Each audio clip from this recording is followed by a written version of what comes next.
안녕하십니까. 오늘은 이미디엇 로딩 오버덴처에 대해서 말씀을 드리도록 하겠습니다. 먼저 하악 오버덴처의 이미디엇 로딩에 대해서 말씀을 드리겠습니다. 하악의 오버덴처 이미디엇 로딩은 아래와 같이 생긴 어태치먼트를 사용하면 어, 충분히 성공을 할 수가 있습니다. 즉 오버덴처를 탈부착할 때 임플란트의 그 측방 압력이 발생하지 않도록 그렇게 설계되어 있는 어태치먼트인데요. 사람의 힙 조인트처럼 생겼습니다. 그래서 방향을 어느 쪽으로 잡든지 이미 설정된 방향을 중심으로 해서 드나들기 때문에 이 플라스틱이 하부 구조, 즉 볼과 또 임플란트에 측방압을 발생하지 않기 때문에 틀니가 드나들 때 측방압이 발생하지 않는 것으로 인해서 우리가 이미디얼 로딩이 가능할 수가 있겠습니다. 플라스틱 캡은 이런 물성을 갖고 있어서 아주 교합력도 잘 견뎌내고 또 내마모성도 좋습니다. 이와 같이 스트레이트 메일인 경우에는 25도, 25도, 50도 범위 내에서 자유롭게 각도 변경을 할 수가 있고요. 그리고 앵글인 경우에는 25도부터 60도까지의 범위에서 그 앵글의 변경이 가능합니다. 그렇기 때문에 구황 내에 식립된 어떠한 픽스처도 모두 다 오버덴처에 사용을 하실 수가 있겠습니다. 환자 증례를 말씀을 드리겠습니다. 이분은 하악의 2개의 치아에 살짝 와이어로 걸려있는 그런 덴처를 사용하고 계시던 분인데 틀니가 흔들려서 사용을 하지 못하겠다. 치아도 많이 흔들리고 있었습니다. 그리고 엑스레이에서 보시듯이 하악 구치부 쪽에는 잇몸 흡수가 심해서 구황 내에서 보시는 것처럼 저렇게 아주 플랫한 평평한 그런 잇몸이기 때문에 어디 틀니가 올라가 앉을 자리가 없어서 틀니는 안정성이 전혀 없었습니다. 이와 이 같은 경우에 바로 임플란트를 4개 식립을 하고 구치부에 식립할 자리가 없었기 때문에 저렇게 소구치와 소구치 사이에 4개의 픽스처를 식립을 했습니다. 그리고 고정력은 30N 또는 35N 그 사이에서 고정력을 얻었습니다. 메일을 연결한 다음에는 물론 발치를 다 하고요. 기존에 사용하던 틀니 내면을 삭제를 해서 피메일이 들어갈 자리를 만들고 그 템포러리 크라운을 만드는 다이렉트 리진으로 이 피메일을 고정을 했습니다. 그리고 발치한 부분은 공간은 화이트 리진으로 치아 비슷하게 그냥 모양을 만들어서 응급으로 바로 그 자리에서 기존의 덴처를 사용해서 이렇게 고정해 드렸습니다. 바로 이 시술이 끝나자마자 이 환자분은 즐겁게 식사를 하실 수가 있었습니다. 제가 여러 치료를 하는 그 치료 중에 이 치료가 환자의 만족도가 제일 높았던 것을 여러 번 경험을 했습니다. 예, 두 번째 환자인 경우에도요. 비슷합니다. 상하악이 컴플리트 덴처인데 상하악은 그런 대로 붙어 있지만 하악이 흔들려서 식사를 도저히 못하겠다고 하고 이렇게 오셨습니다. 이분도 역시 하악 구치부의 잇몸 흡수가 아주 심한 것을 보실 수가 있습니다. 틀니가 전혀 안정성을 가질 수가 없죠. 이 같은 경우에도 구치부에 식립을 할 수가 없기 때문에 소구치와 그 소구치 사이 2번, 4번의 위치에 임플란트를 식립을 하고 그리고 역시 30N 정도의 그 초기 고정력을 얻었습니다. 그 다음에 높이 선정을 해서 메일을 고정을 하고요.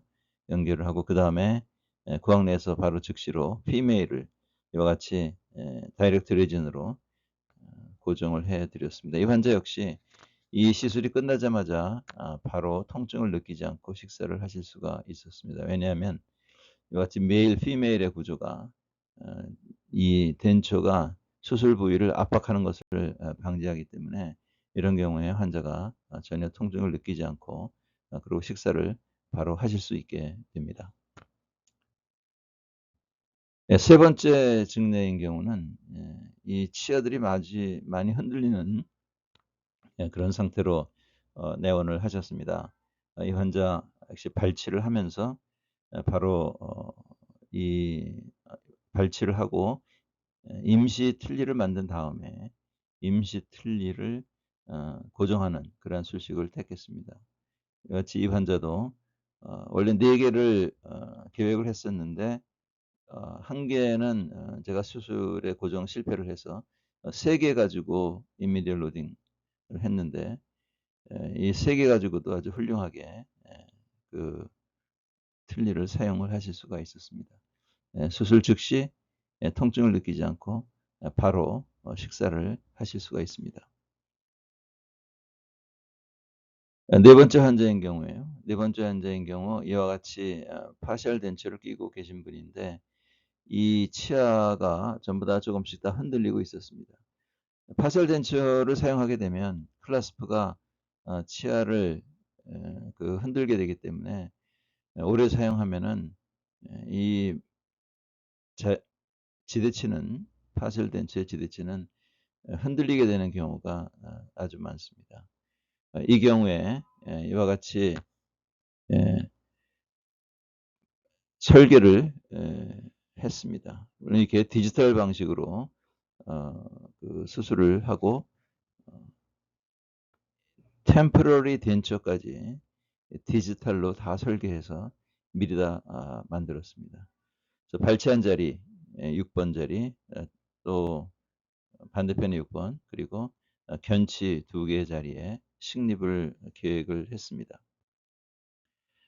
가이드를 만들기 위해서 이와 같이 설계를 하고 가이드를 할 경우에는 깊게 또 자신 있게 안전하게 긴 픽스처를 식립을 할 수가 있기 때문에 초기 고정력이 많이 얻어질 수가 있고 그다음에 이미디얼 로딩을 할 경우에 아주 안정적인 그러한 고정력을 얻을 수 있는 그런 장점이 있습니다. 가장 가능한 긴 길이의 픽스처를 사용하는 것이 이미디얼 로딩에 도움이 됩니다. 그렇기 때문에 가이드를 통해서 충분히 깊게 식립하는 그런 수식을 택하면 이미디얼 로딩에 큰 도움이 됩니다. 반대편에 대우치 위치, 발치 후의 위치고요. 역시 견치 그리고 또 대구치의 위치입니다. 이와 같이 설계를 해서 가이드를 만들고 그다음에 신경에 관여하지 않는 것을 확인하고 가이드 제작을 했습니다. 그래서 이 가이드를 가지고 수술을 하고 수술한 자리에 이렇게 이제 메일을 바로 고정을 해서 이 잇몸 높이만큼 올라온 것을 확인합니다. 이렇게 수술하고 난 다음에 즉시로 이런 미리 준비된 그러한 3D 프린팅 템포러리 오버덴처를 보시면 내면에 저렇게 피메일이 들어갈 자리가 준비된 것을 보실 수가 있습니다. 저 자리에 피메일을 이제 고정하시면 그러면은 이 수술 그리고 어태치먼트 연결 그리고 템포러리 오버덴처까지 이미디얼 로딩을 하는 오버덴처까지 바로 수술 직후에 연결을 해 드릴 수가 있습니다. 며칠 후에 힐링된 모습이고요. 이와 같은 여러 개의 픽처를 심고도 이미디얼 로딩 하는 오버덴처를 할 수 있는 또 여러 개의 픽처 평행할 수가 없는 여러 개의 픽처를 사용해서 오버덴처를 할 경우에는 이와 같은 스냅핏 어태치먼트를 사용하면 여러 개의 플라스틱이 부드럽게 물성이 부드럽기 때문에 여러 개를 하더라도 평행으로 하면서 부드럽게 드나드는 그러한 오버덴처를 제작을 하실 수가 있습니다. 이 어태치먼트는 이런 목적을 위해서 제작이 된 어태치먼트입니다. 네, 이제는 상하계 오버덴처의 이미디얼 로딩에 대해서 말씀을 드리도록 하겠습니다. 상악은 골질이 아주 무르기 때문에 오버덴처가 어떻게 가능할까 의아해 하시는 분들이 많이 있습니다. 그러나 앞으로 소개될 그 케이스를 임상 증례를 보시면 상악 오버덴처도 도전을 하실 수가 있다. 이렇게 생각을 하시게 될 겁니다. 역시 상악에서도 측방 압력의 발생이 최소화되도록 하는 거가 아주 매우 중요하기 때문에 이런 어태치먼트를 사용해서 식립 즉시 로딩을 하게 됩니다. 참고로 말씀드리면은 로케이터는 이런 볼속계 구조가 아니기 때문에 틀니가 드나들 때 픽스처 어태치먼트를 한 방향으로 몹시 밀게 설계되어 있습니다. 그 한 방향으로 밀면서 틀니가 드나들기 때문에 로케이터로는 이미디얼 로딩을 절대로 할 수가 없습니다. 하자마자 픽스처가 바로 흔들려 빠지게 되기 때문이죠. 이와 같이 측방압이 최소로 발생되게 된 그러한 어태치먼트를 사용하는 것이 이미디얼 로딩, 특히 상악에서 이미디얼 로딩의 성공의 핵심입니다.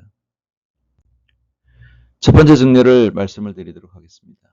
이와 같이 상하하게 총위치를 끼고 계신 분이었는데 틀니가 불안정해서 식사가 도저히 어렵다. 이렇게 어려움을 호소하고 내원하셨습니다. 상악을 보시면 잇몸이 그래도 남아있지만 물론 하악보다는 낫습니다만 상악도 그렇게 그 식사가 크게 참 도움될 만큼 좋은 틀니는 아니었습니다. 그리고 하악도 역시 잇몸이 평평하기 때문에 틀니가 안정을 할 수가 없는 상황이었죠. 그래서 첫날 약속에 이렇게 상악에 4개를 식립을 해드리고 그리고 이미디얼 로딩을 했습니다.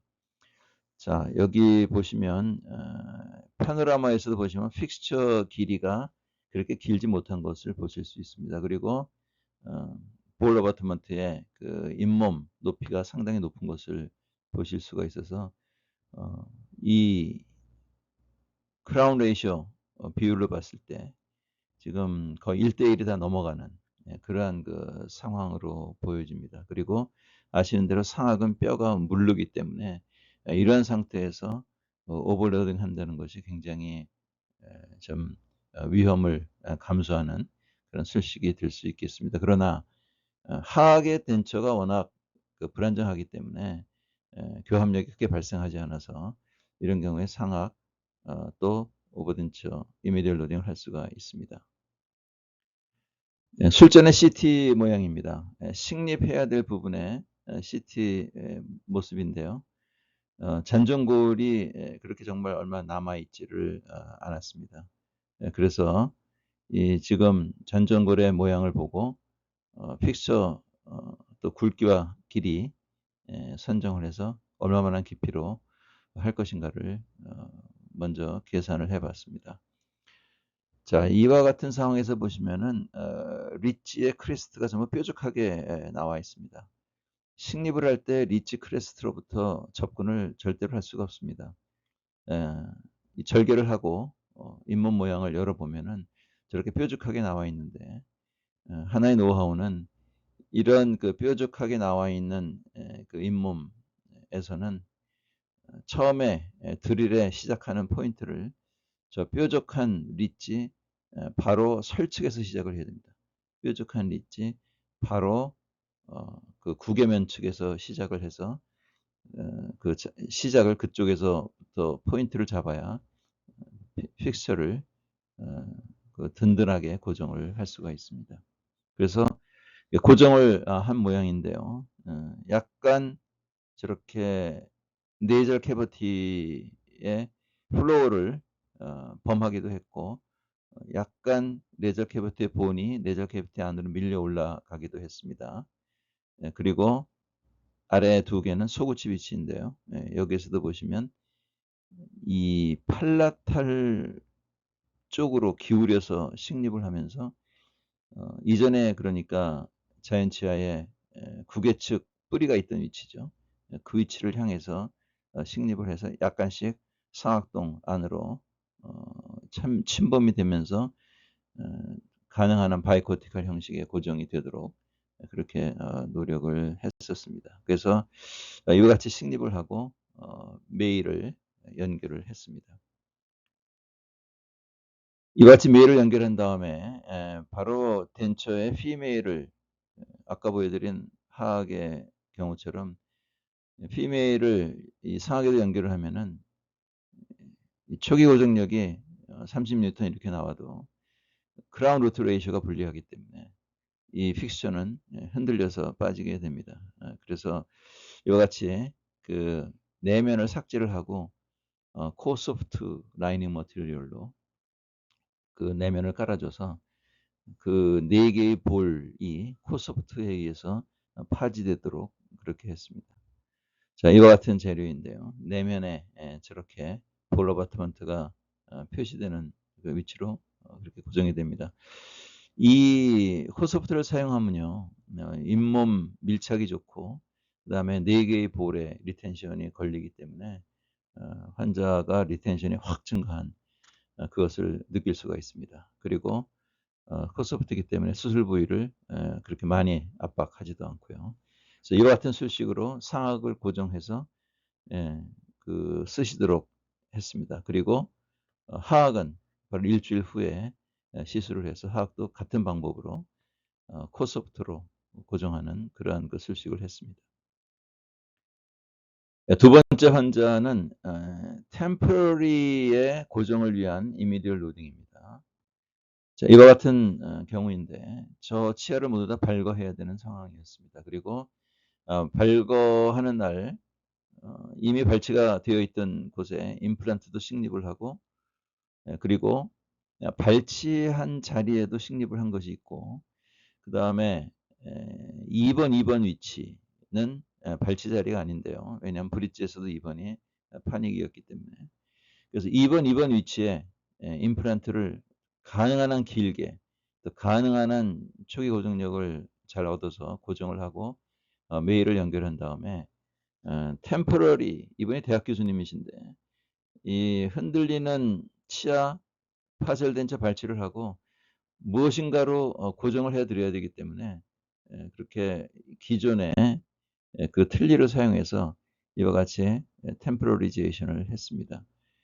이 파셜 덴처를 그 발치하기 전에 픽업 임프레션을 뜨고 그다음에 발치한 후에 그 임프레션 내에 치아의 위치에다가 레진을 저렇게 부어서 다시 한번 구강 내에 이렇게 어댑트를 시키면 저와 같은 템포러리가 불과 10분 이내에 바로 만들어지게 됩니다.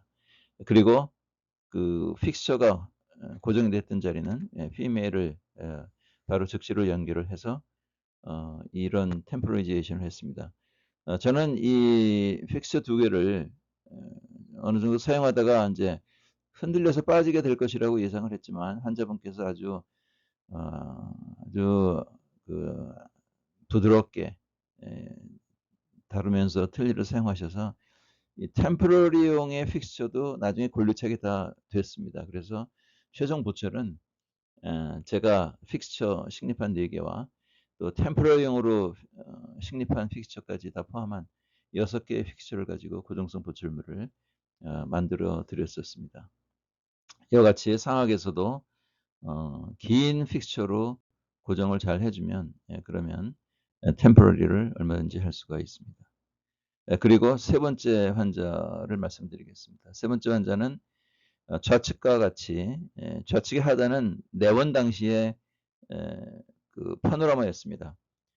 양쪽 견치에 클라스 풀건 이런 파셜 덴처였는데 이 덴처가 저 캐나인 두 개를 얼마나 잡고 흔들었는지 아주 헐렁헐렁한 상태였고 제가 치료 계획을 말씀을 드렸습니다. 그 픽처를 심고 바로 어느 정도 틀니가 고정이 되게 해드리겠다. 그리고 다음 며칠 후에 해드리기로 약속을 하고 가셨는데 그 며칠 사이에 좌측 견치가 그냥 자연 탈락이 돼버리고 말았습니다. 그래서 수술할 당시에는 우측 견치 하나만 남아 있었고요. 저와 같이 네 군데 상악동 때문에 구치부에 그렇게 좋은 고정력을 얻는 픽처 식립이 어려워서 소구치 사이에 저와 같이 네 개를 식립을 하고 그리고 역시 이 경우도 코소프트를 사용해서 이 네 개의 픽스처가 덴처에 어느 정도 리텐션에 걸리도록 그렇게 해드렸습니다. 그리고 탈락된 치아 위치에는 그 임시 그 자연치아 청계치용 크라운을 하나 선정을 해서 핑크 레진까지 다 부어서 치아 모양을 만들어 드렸었습니다.